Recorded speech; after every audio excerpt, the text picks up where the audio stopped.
Hello everyone, and welcome back to Occult Perspectives. So if you have not watched Lilith Part 1 or Part 2 on my channel, I recommend you go back and watch those first, because I am going to be starting exactly where I left off. So let's get straight into it. I just recorded Lilith Part 2.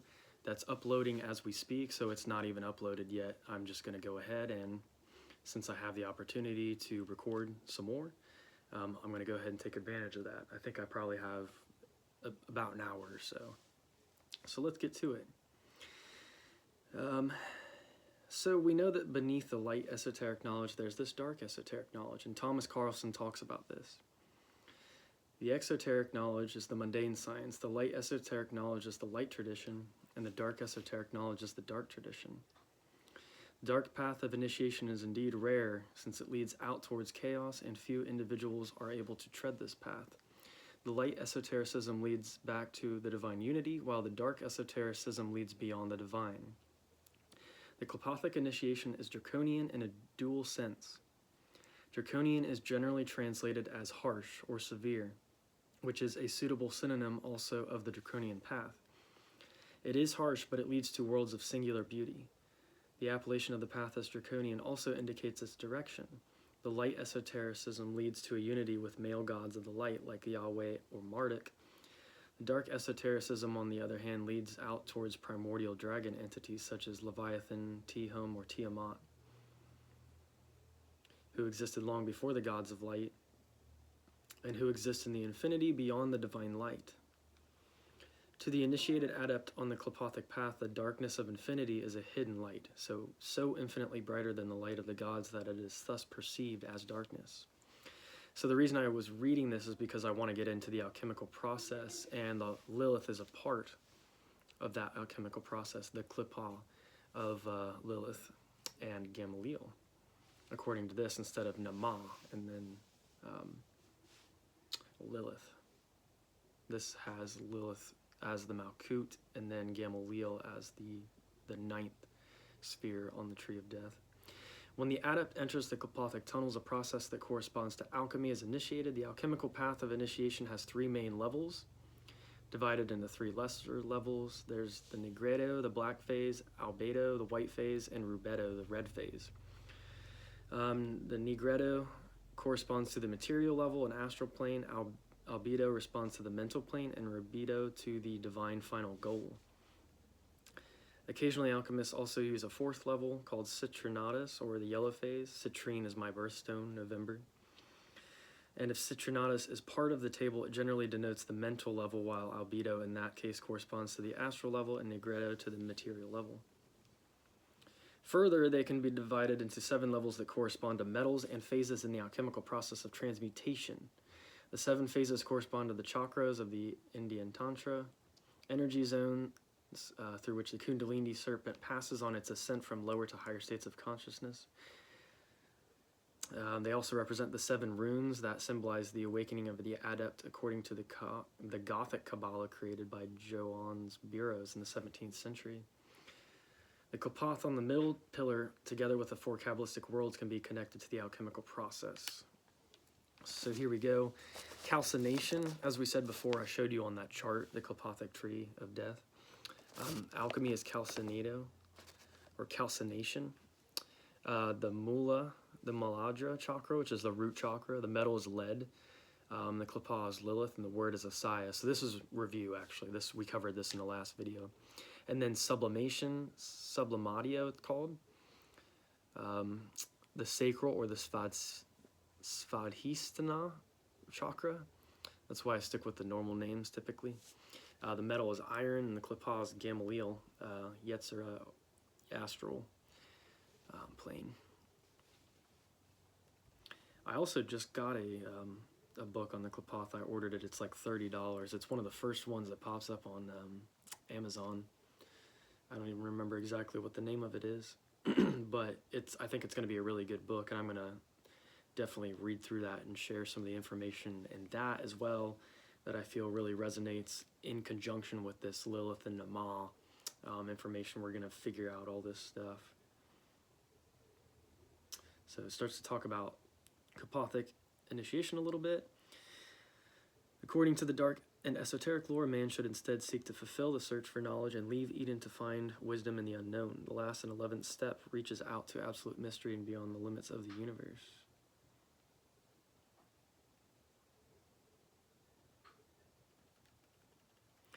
The first degree 1.0 is Lilith, the gate to the unknown.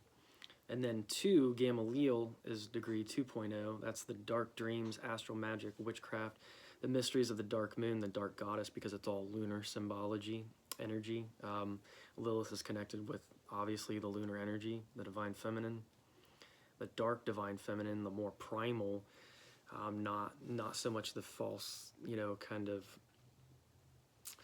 you could call it like, almost like this fake goddess energy, but it's a more primal, more real root feminine. So they have all these degrees, and then it ends, of course, with 11, which is the sphere of Thamael, which would be the bottom of the tree, the Keltothic tree. If you're starting up here and then you're working your way down. The accomplishment of the promise given by the serpent, divinity, and then there's an 11th degree, which it says is Thamael, 11 degree, 11.0, the black hole, the step into the new creation, universe B. In this process through which the magician like Odin or the Egyptian alchemical god Khepra sacrifices himself and enters the underworld, man can be transformed and pass from being a creation to becoming a creator. The world was not created at some point in the past as claimed by the exoteric monotheistic religions. The world is created in every moment. Most people are creations of the past, but through the magical initiation, we can become creators of the future. So that's really cool. I like how it says the world was not created at some point in the past. It is constantly manifesting and is constantly coming into existence. We are creators. We are creating this reality, and the magician obviously understands that. So here we are, we're at the chapter, the 10 Klipoth. So I'm just going to be reading for probably like 5 or 6 minutes straight. I'm going to read Lilith first. I'm going to read all the way through, which I did not originally plan on doing, but that was before I decided to get, deeper into the Lilith stuff. And then I'll go ahead and read Gamaliel. And then there will be short mentions of Lilith in some of the other sections, so we'll try to find that as well. Lilith. Lilith, mother of demons, queen of vampires, ruler of harlots, and the empress of evil, is a deity that has haunted mankind since the time of the Sumerians and right up to present days. She is mentioned in ancient Sumerian manuscripts as Lil and was feared as a devastating storm demon. Her name would later be associated with the Semitic word Lael, which signifies Layil, which signifies the night. Lilith has been feared, but has also been desired due to her mythical beauty. She haunts both men and women at night, and she seduces those who are asleep with sexual pleasures that surpass anything that could be generated on the mundane level. Lilith is mentioned in old Jewish texts like the Zohar and the Talmud, and in the Alphabet Ben Sira manuscript, the classic story about Lilith is told. She was the first wife of Adam and was created independently of him. This led to the situation, as we have previously discussed, when she refused to lay beneath her husband. Lilith withdrew into the desert where she met the damned and banished creatures of creation, and she is regarded as the mother of the demons. In Jewish mysticism, Lilith is the primordial moon, that radiated from its own force and thus refused to yield to the sun, so it would have been part of Da'at. It was part of the original sun, which we've talked about in the prior videos. Therefore, the moon was punished by only being allowed to reflect the light of the sun, the mundane sun. Lilith is the primeval feminine force that has been banished since there was no room for it. Quote, no room for it. In Lilith's stead has been placed Eve. Eve is the good, cool woman who subordinates herself to the bidding of the male god. Lilith is the hot and dark demoness who was forced into exile. Lilith understands what, a true man would be. She's not just going to be held down by this false solar atom.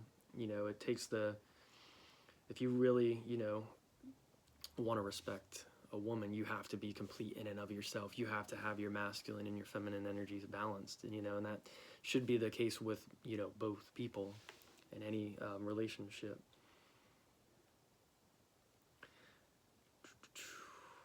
Lilith is the hot and dark demoness who was forced into exile. Through her condemnation, Lilith has passed into a shadowy existence.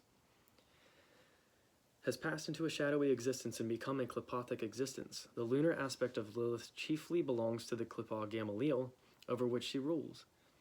Lilith is both a Qliphoth and a demoness. As a Qliphoth, she is the wild and dark nature that is the night side of the material plane, and that opens the gates to the other side. As a demoness, she rules the Gamaliel Qliphoth that corresponds to the dark side of the moon and the forbidden regions of the dream plane. So there you go, Pink Floyd, Dark Side of the Moon. The Lilith Qliphoth corresponds to the wild and the carnal. Lilith is called the soul of the wild animals. Zohar 134a is where it comes from, apparently. And she is also Mother Earth in her more violent aspects. Among the ancient Sumerians, she was called Lil and was the destructive storms and hurricanes. She is the aspect of physical existence of man that cannot be controlled. Thus, man attempts to deny and repress these parts by creating a structure for his existence, in which this wild force is unable to fit. But this force, nonetheless, ceaselessly penetrates our structures with its wild force and breaks all attempts at creating a peaceful Eden. Lilith will not submit. Lilith will not lie beneath. This can be viewed as a metaphor of the Mother Earth who does not allow herself to be exploited. At any given moment, she can open up her womb and swallow man's phallic monuments. She is the earthquake that devours the skyscrapers and church towers in her womb, and she is the gothic darkness that awakens the demons even in the mind of the sensible atheist. Romantic ruin artists such as Caspar, David Frederick, and Arnold Böcklin depict in their work how the sublime forces of nature conquer human civilization. The paintings of these artists that describe how a dark and grand nature opens the gate to the other side present the magician with a good picture of how the Lilith Qliphoth might appear. I didn't realize I even had the blanket sitting there in the background. I just noticed it.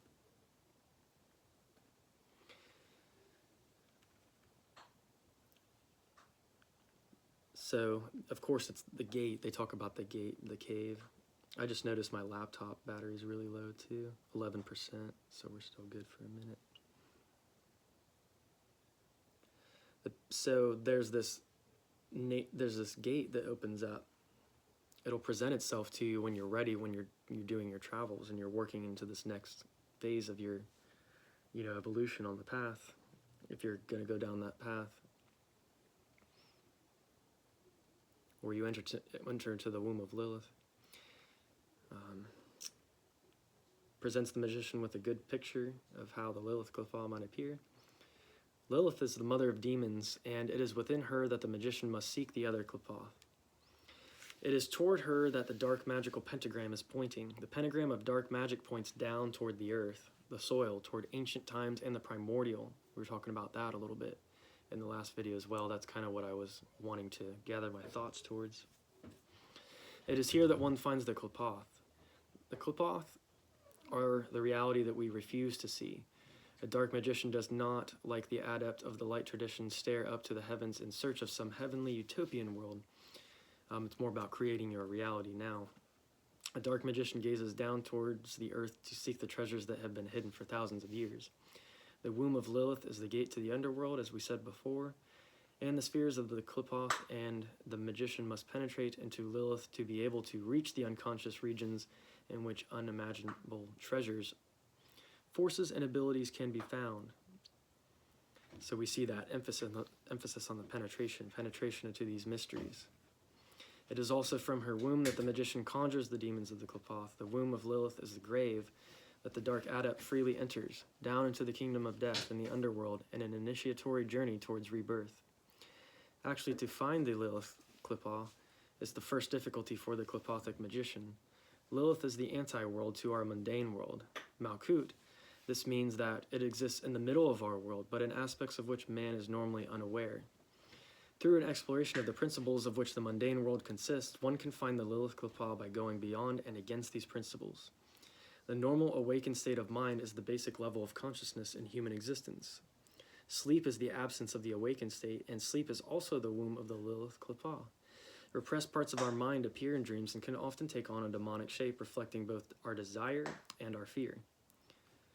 The Lilith Klippa can open in the most unexpected ways and in the most unexpected places. A bench in the middle of the city, which for some mysterious reason is rarely chosen or even seen by pedestrians, might be a gate to the worlds of Lilith. A quaint word spoken in a peculiar context might be the formula that causes her womb to open.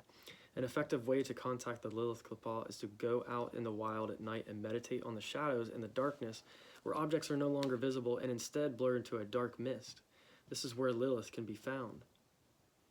This darkness is her womb, and this is the goal of the magician's invocations. Countless incantations have been used in an attempt to banish Lilith, but for the dark magicians in all ages, invocations to contact her have also been created. If the following formula is chanted 13 times, Lilith is supposed to appear. And don't know if I'm pronouncing this correctly, but it says Maragama Lilith Rimok Samalo Nama. So I'm not sure what language that is. I don't think that's Hebrew. During contact with the Lilith Klippa, an abstract idea or a strong emotional impulse might be received. In other instances, the magician might encounter the demon ruler of the Klippa or enter the Klippathic tunnels. The Lilith Klippa is ruled by a demoness called Nama. So here it's saying that the sphere, that first sphere, is called Lilith, and then it's ruled by the demoness Nama, which is her sister. She has been called the daughter or younger sister of Lilith. There we go. In vision, she appears as a mighty queen dressed in precious garments and jewels. Sometimes she is seductive, but other times she might have a tyrannical character. When the magician wants to channel the force of Klippa, Nama is called upon. So to me, it just seems like it's more like she takes no shit kind of deal, you know. Nama is called upon. This force is mainly used in rituals regarding the influence and control of the material level. Lilith is the dark side of the Shekinah, and she corresponds to the Gnostic Sophia, as we talked about in the last video, and the Tantric Shakti. We hear about that all the time. Tantricism. The Shekinah, Sophia, and Shakti, but really, you know, that primal, that tantric energy, everyone equates it only with sexual energy, but in a sense, that's kind of the energy that runs everything. It is that primal energy, and it manifests on the physical plane as sex, but the root of that energy is universal, and it can be applied in so many different forms.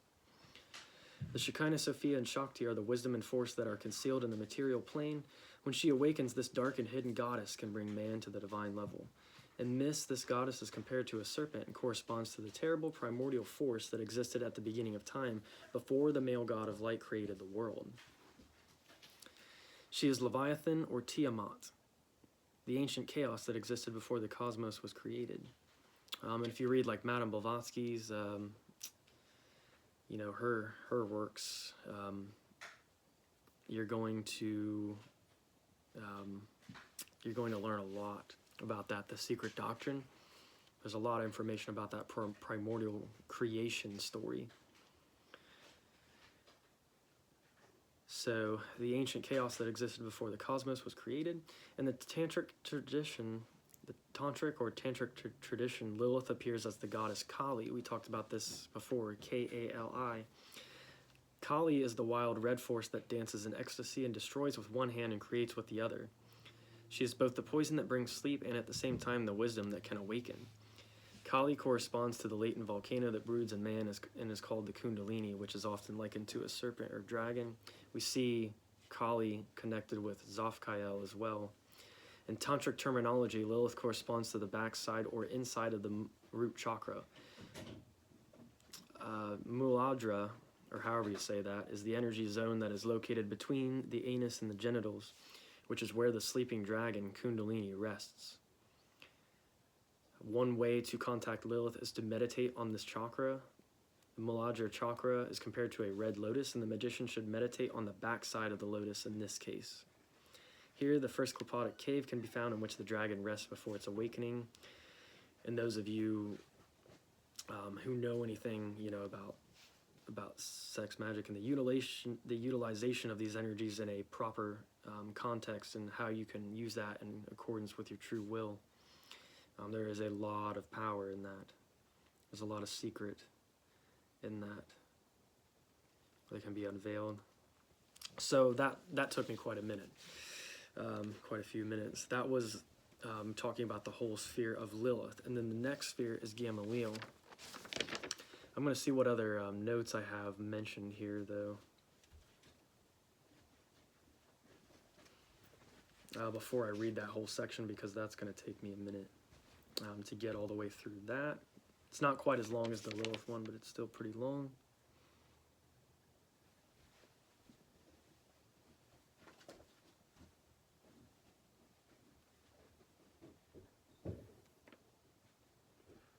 Samael, as we know, is the husband of Lilith.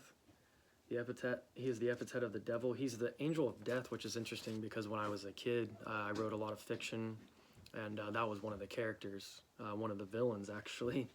One of the first villains that the hero destroys in that story. So I kind of always subconsciously even knew about a lot of these concepts, but it was in the unconscious mind, and it was working its way to the surface through fantasy, you know, in that genre. And we see a lot of mystical information, you know, kept within, it's propagated through fictional works. Samael is an epithet of the devil, and Lilith encountered him after her escape from the Garden of Eden. Together they gave birth to all the seductive demonic offspring that populate Gamaliel. Samael is the great tempter, and he tempts with knowledge. So there's actually we've talked about Samael and like his original place on the original Tree of Life before the fall in the prior videos. If you go to Satan, I think it's Lucifer, Satan and the Devil, I have part 1 and part 2 that I've talked about. I talk a lot about the Qliphoth and how the Tree of Life fell from its original state of unity in those videos. So if you don't feel like reading this book, Kabbalah, Qliphoth, and Goetic Magic, I pretty extensively go into it in those videos. There's also a really good video. It's either Legends of History, I want to say, or Myth and Mythology. They do a good video on Samael and the kind of angel that he is.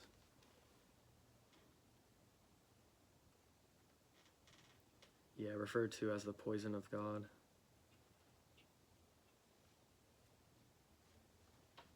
Okay.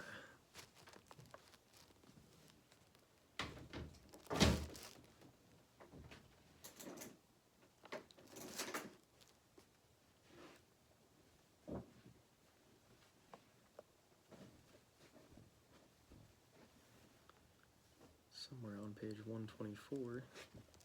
I made a note to myself to read something, if I can find it.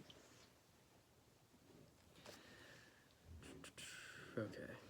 The pure white Venus belongs to Netzach, and the black Venus corresponds to Arab Zarok, which is the Qliphothic version of this sphere. So we're jumping to that real quick.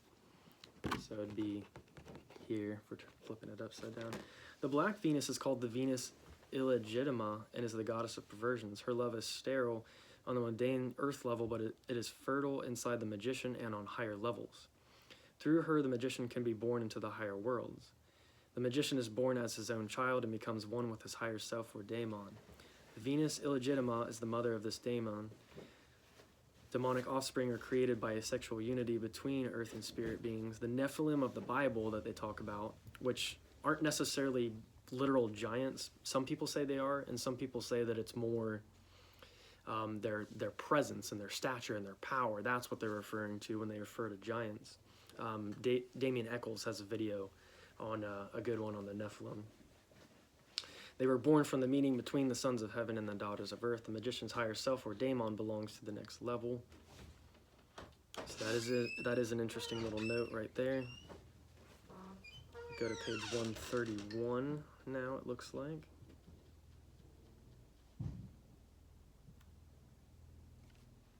see how much I have left on this laptop. 8%. So I'm just going to keep rolling through, and hopefully I can, we'll get through all the Lilith stuff, and then we'll see what I want to cover from there. Maybe go back and touch on Raziel.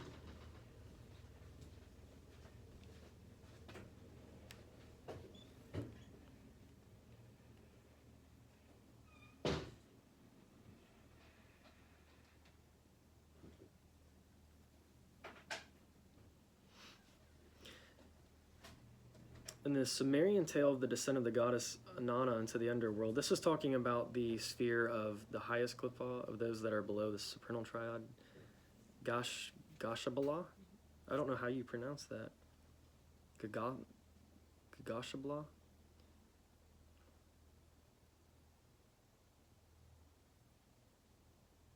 Gogshabla? Perhaps? Represents... oh, sorry. Let's see.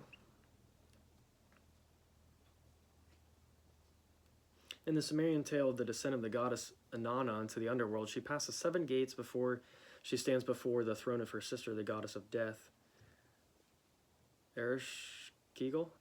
At every gate, she is forced to remove 1 piece of clothing until she is totally naked. The pieces of clothing correspond to 7 of the attributes of life that she must leave behind to stand eye to eye with death. The 7 Qliphoth below the abyss represent the 7 gates of the underworld. Gamaliel removes the attributes of Yesod. So remember, it's oftentimes the opposite. It means that it's the opposing polarity. And Samael, those of Hod, and so on. So Samael is connected with the sphere of Hod. Until the magician stands completely naked before the abyss. The Qliphothic forces destroy the pieces of clothing, the attributes, the illusions that are obstacles for encountering the outmost darkness and the outmost wisdom. So Gashabla removes the last piece of clothing, guides the adept towards the abyss and innermost domains of the underworld. Okay. I just read that because it mentioned Gamaliel. Lilith mentioned on page 134, it says. Let's check that out.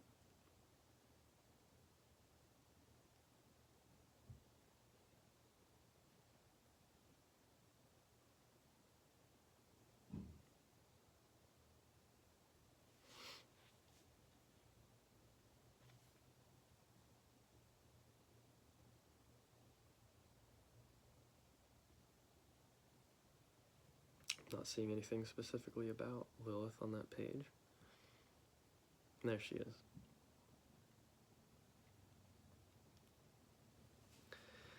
Lilith has her original abode in Sateriel. Interesting, but similar to the goddess of fate, acts on the lower astral levels where she weaves the threads of destiny like a spider.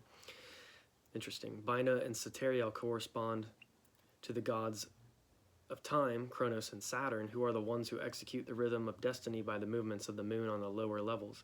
The terrifying Indian goddess Kali rules time, and she too corresponds to Bina and Sateriel. When the adept reaches Sateriel, a final step into the divine level is taken. So this is the dark side of Bina. So it would be, here's Bina. On the Qliphothic tree, it'd be all the way, you start from Lilith, or Nama up here, and then you come down here, Sateriel. So Lilith originally, comes from there, because that's the more closer to the, quote, top of the tree, or bottom of the tree, I guess, if you were descending to the tree. Saturn has its influence so much in our society and our world, like it's the whole black and white idea and concept of things. Even like when people wear suits, funerals represents death, judges wear black, Darth Vader wears black, his mouthpiece is a triangle. When you clock into a lot of workplaces, including Kroger, where I work, they use Kronos as the name of the time clock that you punch into. So they're using Saturnian magic, and people have no idea that people can tap into these archetypal forces and use them in that way.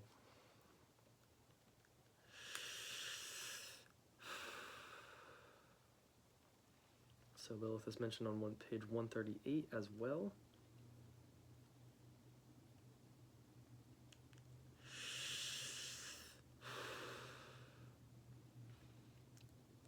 Another important aspect of the left-hand path in both the West and the East is the importance of the dark goddess.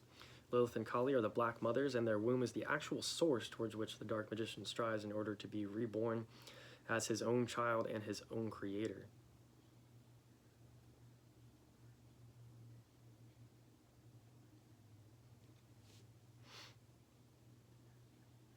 The adept of the left-hand path also experiences the level, they're talking about unity, you know, samadhi, which is what the right-hand path goes towards. But through the left-hand path, also experiences this level, but has through his magical work or her magical work the possibility to take another step. One beyond the 10, i.e. 11, which corresponds to a conscious step in through the gate 0 that is one beyond 1, 11, God. The step is the secret behind the division of Thamael and the two twin devils, Satan and Moloch, which constantly warred in this final Thamael down here.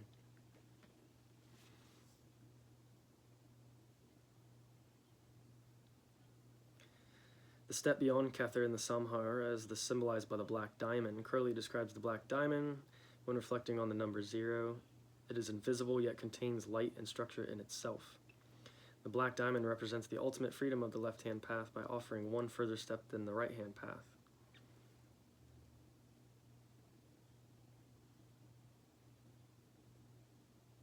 So we're getting away from Lilith, talking about Lilith there. But a lot of this stuff, it's important to understand in context with the archetype of Lilith if you're wanting a full-blown understanding. That's why I recommend reading this book. Once again, Universal Mastery, I'm going to tell you to go check him out. Go check out Curtis Joseph as well. It's another great YouTube channel. I feel like there's somebody else I'm wanting to mention too. I can't think off the top of my head right now though.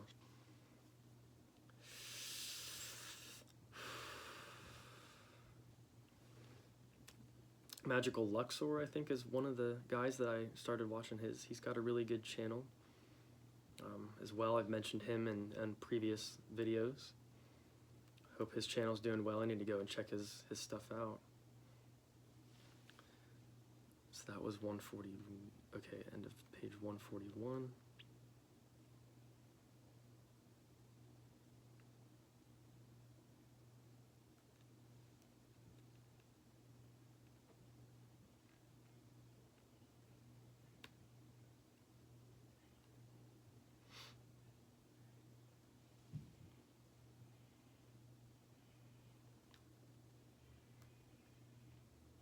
End of page 141. The magician can enter nirvana, become one with the darkness or the womb of Kali, but it is also possible for the magician to invert Thamael and become one with God and the bright side. The magician can re-enter the lower levels or take the final step out of this universe. Interesting. So it's really like going beyond like even unity itself almost. You realize, then you really realize that you were source the whole time.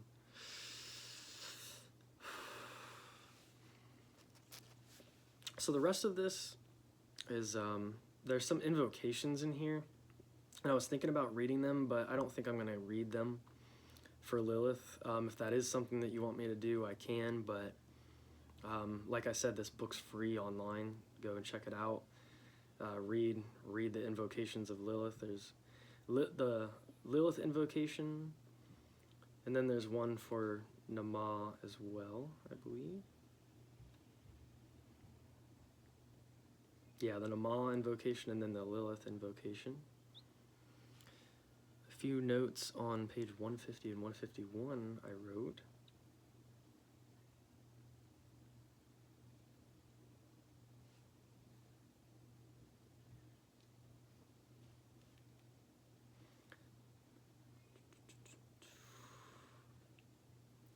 They're talking about the tunnels of Set here, I think, or the Klopothic tunnels.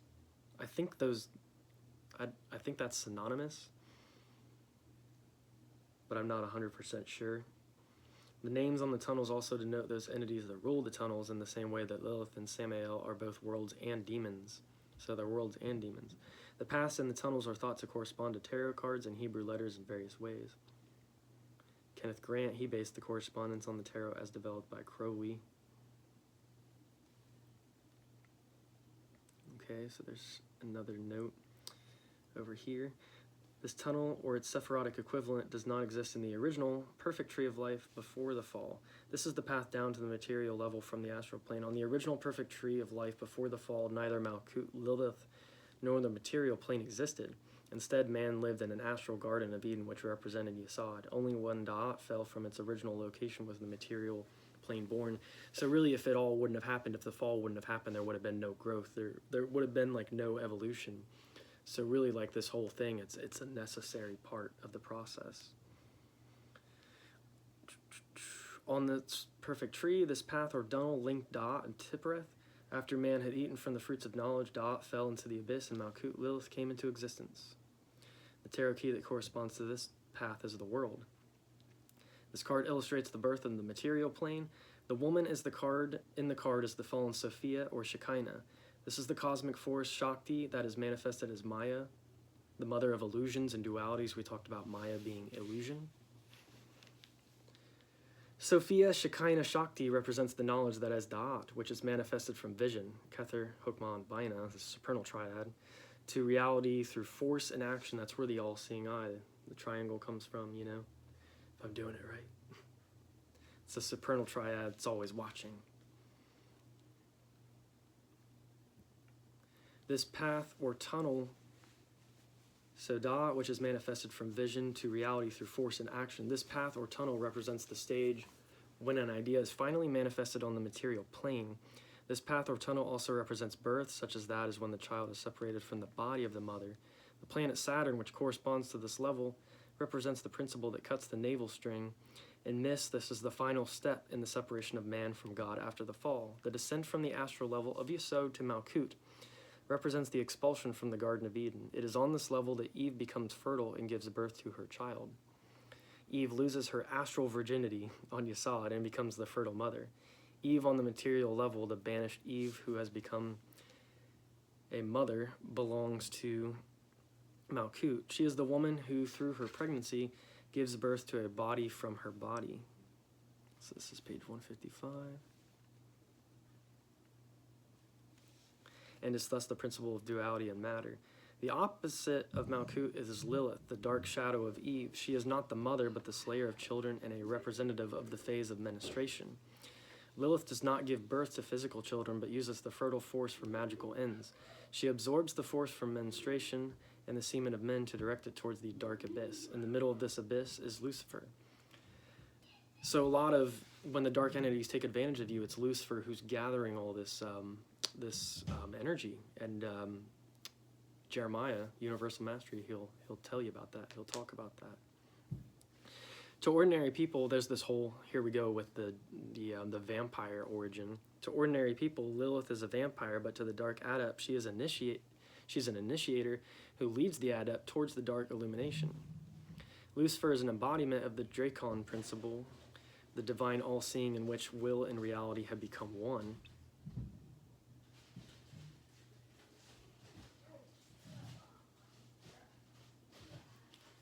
So let's see, I'm kind of skipping around.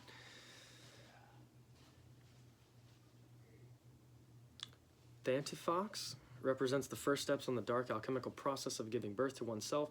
Saturn in the Hebrew letter Tau, which correspond to Thanatos, represent death and the end, but are also the gates to the second birth. We see this with initiation. This is what initiation usually is all about. It's about a new beginning, a new birth, to be born again. And this is symbolized with things during the ceremony. The adept enters the matrix of Lilith and prepares to be born into the dark worlds beyond creation. The matrix of Lilith is the kingdom of death, and to the common man this is the end. But to the dark adept, the kingdom of death is the gate to rebirth as one's own creation. Thanatos corresponds to the letter T that symbolizes the darkness, Saturn, and Tau.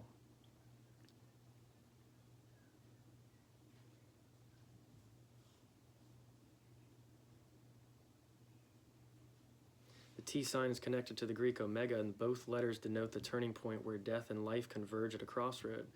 Well, that makes a whole lot of sense. My name, Tyler, starts with T, and I've always had a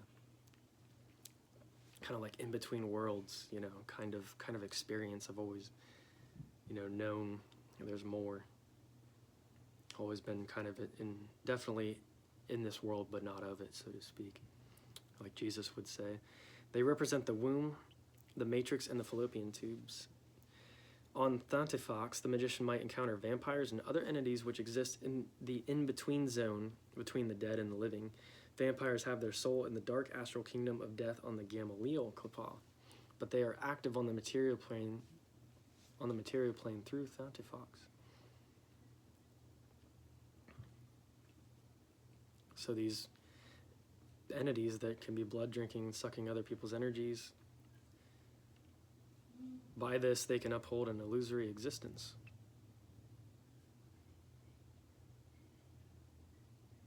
Gaining energy and the essence of their victims.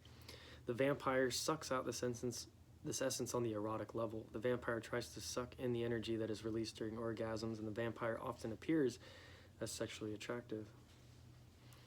The vampire is only a persona, only the outer shape or mask of man. The vampire holds the persona or mask alive by sucking life force from others.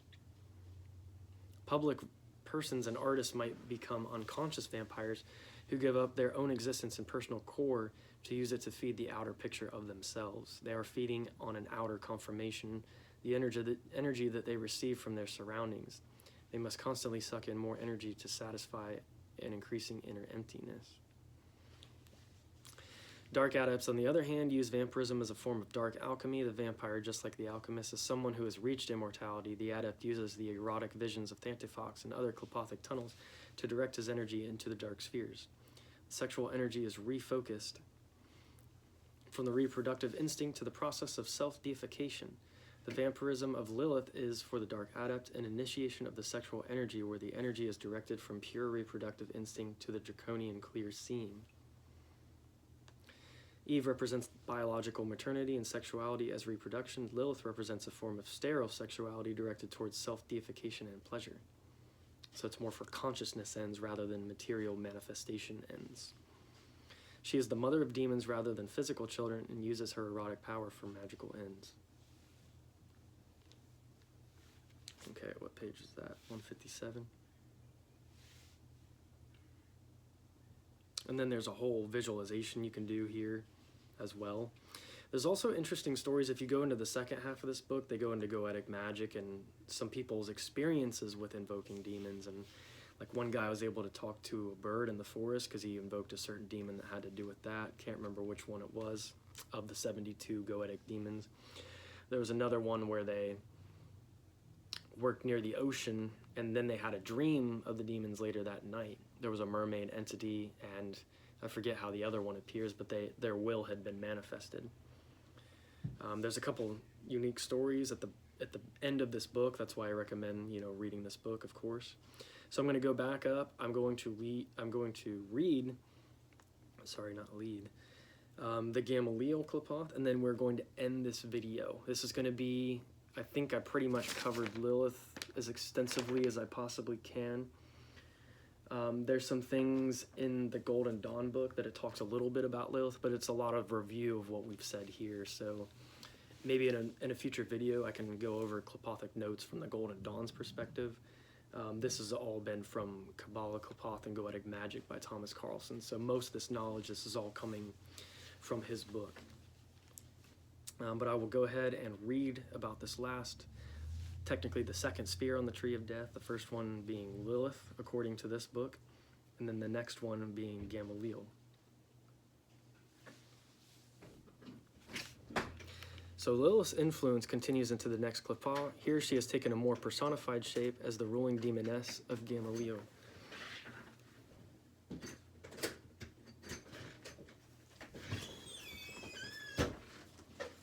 The position of Lilith on Gamaliel plays an important part in her role as the queen of the world, and it is from here that she controls the world by being its hidden underlying force. Gamaliel is the shadow of Anima Mundi, the world soul. Gamaliel is the dream sphere and the dark side of Yesod, as we mentioned. The dreams that man normally cannot or does not wish to remember in the waking state can be found within Gamaliel. These dark dreams have a revealing character and expose sides of oneself that one might not want to accept. The dark dreams are censored by the superego and are repressed to the Gamaliel Klippah. Thus, Gamaliel is the Klippah of dark dreams. Gamaliel is above all the sphere of forbidden sexuality. While Adam and Eve represent sexuality of a dutiful nature whose purpose is reproduction, Lilith and her demonic lovers correspond to an initiatory sexuality in which the force of Eros is used to reach higher states of mind. A dark magician enters Gamaliel to become fully aware of the mechanisms of sexuality and thus cease to be enslaved under hidden instincts. The origin of lust is also revealed on this Klippah. The magician will reach an understanding of the structures of the basic instincts and learn how to use sexuality for magical progression, rather than just being, taken advantage of. The Sephiral Yesod and the Gamaliel Klippah both belong to the astral sphere. Everyone leaves the physical body at night during sleep. These experiences are part of the deeper dreams that are generally forgotten. That's why we have to make the darkness visible and learn how to master our dreams.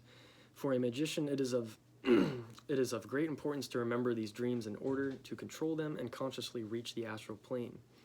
The magician attempts to travel through the normal astral spheres that are represented by Yesod and move towards the deeper and darker regions that belong to Gamaliel. During astral journeys to the erotically magnetized worlds of Gamaliel, the magician will encounter the succubus and the incubus, female and male demonic lovers. They will invite the magician to an astral orgy in which even the smallest of the magician's desires will be revealed. If giving into weakness, the magician may be vampirized and left as an empty shell without energy. The magician must instead strive to use the orgy to reach ecstatic states of mind that release the soul from bondage, so to speak. Yesod corresponds to the moon. Gamaliel corresponds to the dark side of the moon. This side has often been connected with witches and their craft. The witch cult was a sexual religion with orgiastic elements. Blood was an essential part of this cult since the phases of the moon correspond to the menstrual cycle. This is why feminine energy is cyclical. The monthly blood corresponds to fertility and life and its constant relation to death. They used to even put it like in the fields way back in ancient times to help the crops grow. And witches would jump on their brooms to symbolize the moving up of the crops. So the monthly blood corresponds to fertility and life and its constant relation to death. Menstruation is a sign of life that is lost in the blood. Eve represents the fertile phases, while Lilith represents the menstruation phase. The moon is both death and sexuality. The entities that have been associated with the sphere have elements of both sexuality and blood. The magician's sacrifice of his own blood and sexual fluids can be found in several of the rituals of witchcraft that are associated with Gamaliel. So at this point, you're starting to get into some really deep stuff, The gods of the witch cult belonging to Gamaliel, Pan, Dionysus, Frey, Baphomet, and the medieval devil. All are phallic deities, often horned or in the shape of a goat. Among the feminine deities, we find mainly dark moon goddesses such as the Greek Hecate, the goddess of witches and phantoms, or goddesses who represent eroticism and sorcery such as Freya, but also goddesses of death like Persephone and the Old Norse Hel, with one L, H-E-L. Vampiric beings can be found within Gamaliel and are characterized by the combination of life and death, blood, and sexuality. Vampires and other entities that in myth combine Eros and Thanatos, sexuality and death, haunt Gamaliel. The vampiric forces of Gamaliel strive to channel the life force deeper into the Klippothic tunnels. This process is enabled when the sexual energy is awakened through the erotic dreams and visions transmitted by Gamaliel. The life energy streams down into the Klippothic underworld and nourishes the forces that are brooding there. So when the sexual energy is awakened through the erotic dreams and visions transmitted by Gamaliel, the life energy streams down into the Klippothic underworld and nourishes the forces that are brooding there. In this process, the magician works like an alchemist and must tread deep down into the dark to find the philosopher's stone or the elixir of life. The adept must follow this course consciously and with control. And you know, we've mentioned before, and most people are going to mention this, if you're not psychically or mentally stable, you should not approach this stuff. Even just normal, you know, Tree of Life and stuff and magic to begin with, you would want to avoid, but the Qliphoth, that's the next level. So if you're not grounded and cored and centered in yourself, and the fact that you are source, you're going to have problems. You're going to have problems arise. So did not take the warnings about that stuff lightly.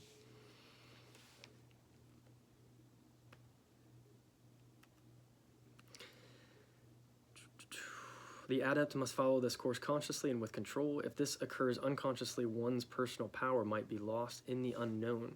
The magician could then be left behind in a zombie-like state and would have to become a vampire to attract energy from others. The magical work at Gamaliel is of an astral nature.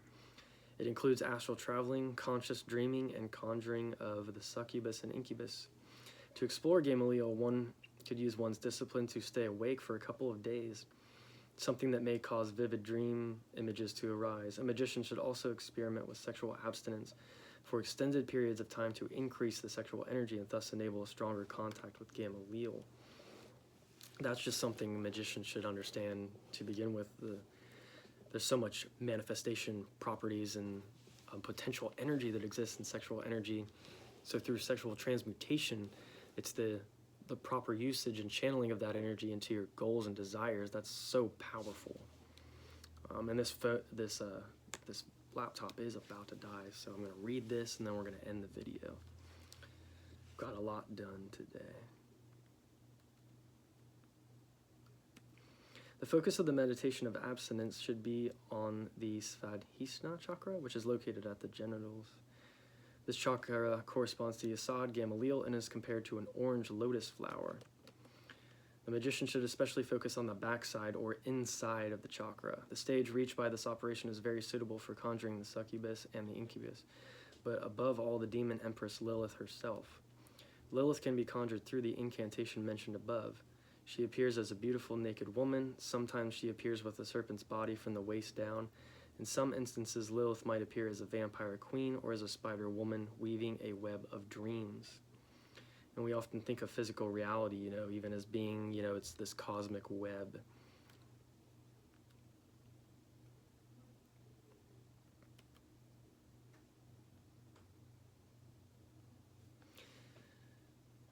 The artist Franz von Stuck made beautiful portraits depicting sinful naked women appearing together with demonic serpents. Also, artists like Gustav Klimt and John Collier have, with their paintings, presented a view into the dark but seductive world of Lilith that one can experience on Gamaliel.